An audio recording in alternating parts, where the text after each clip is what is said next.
नमस्कार दोस्तों, मैं हूं शिवकांत गौतम। स्वागत करता हूं आप सभी का डिवाइन कोश में। कोरोना काल में हालात बदल गए हैं, नियम बदल गए हैं, लेकिन नहीं बदली तो आस्था पर अटूट विश्वास। हर साल की तरह इस बार भी कोरोना काल में भी पुरी में भगवान जगन्नाथ की रथ यात्रा निकाली जा रही है। लेकिन न तो पहले जैसा भक्तों का सैलाब दिखेगा और ना ही रथ यात्रा का शोर सुनाई देगा। न रथ को खींचने की होड़ लगेगी और ना ही श्रद्धालुओं की पहले जैसी भीड़ आपको नजर आएगी। वैसे ओडिशा का जगन्नाथपुरी धाम भारत में ही नहीं बल्कि दुनिया भर में लोकप्रिय है। खासतौर से इस धाम में हर साल करोड़ों की संख्या में श्रद्धालु जो हैं वो दूर दूर से भगवान जगन्नाथ के दर्शन करने के लिए आते हैं। माना जाता है कि यात्रा के दौरान भगवान जगन्नाथ का विशाल रथ खींचना उनके भक्तों को सौभाग्य देता है। लेकिन कोरोना महामारी की वजह से इस साल इस आयोजन को छोटा किया गया है। लिहाजा इस बार भगवान जगन्नाथ भाई बलराम और बहन सुभद्रा के साथ रथ यात्रा पर तो निकलेंगे, लेकिन बिल्कुल अलग अंदाज में। इस बार की रथ यात्रा में सिर्फ सेवक ही रथ को खींचेंगे।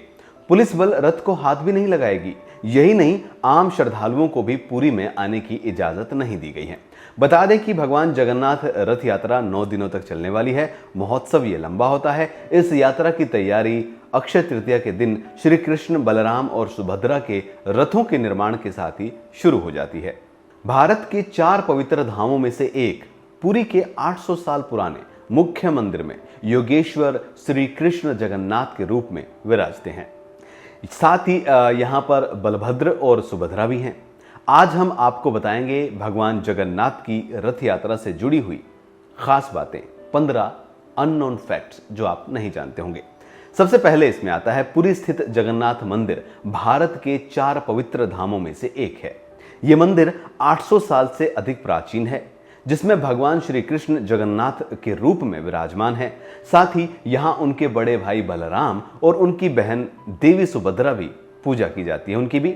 नंबर 2, पूरी रथ यात्रा के लिए बलराम, जगन्नाथ और देवी सुभद्रा के लिए 3 अलग अलग रथ तैयार किए जाते हैं। रथ यात्रा में सबसे आगे बलराम जी का रथ, उसके बाद बीच में देवी सुभद्रा का रथ और सबसे पीछे भगवान जगन्नाथ यानी श्री कृष्ण का रथ चलता है। इसे उनके रंग और ऊंचाई से पहचाना जाता है। नंबर 3, बलराम जी के रथ को ताल ध्वज कहते हैं, जिसका रंग लाल और हरा होता है। देवी सुभद्रा के रथ को दर्प दलन यानी कि पद्म रथ कहा जाता है, जो काले और नीले और लाल रंग का होता है।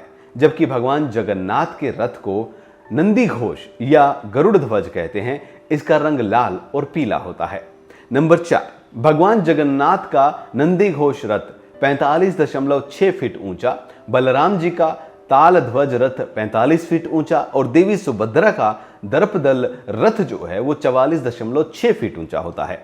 नंबर 5, सभी रथ नीम की पवित्र और परिपक्व लकड़ियों से बनाया जाता है, जिसे दारू कहते हैं। इसके लिए नीम के स्वस्थ और शुभ पेड़ों की पहचान की जाती है, जिसके लिए जगन्नाथ मंदिर एक खास समिति का गठन करती है।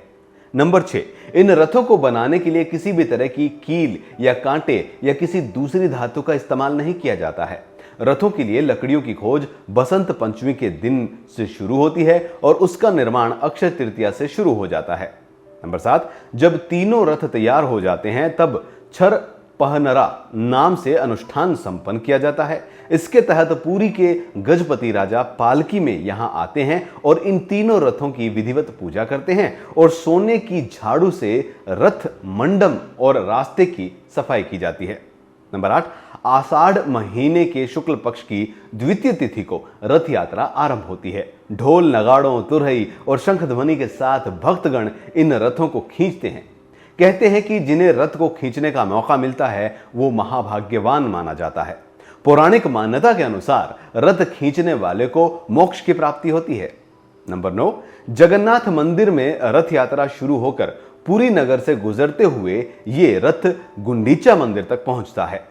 यहां भगवान जगन्नाथ, बलभद्र और देवी सुभद्रा 7 दिनों के लिए विश्राम करते हैं। गुंडीचा मंदिर में भगवान जगन्नाथ के दर्शन को आड़प दर्शन कहा जाता है। नंबर 10, गुंडीचा मंदिर को गुंडीचा बाड़ी भी कहा जाता है।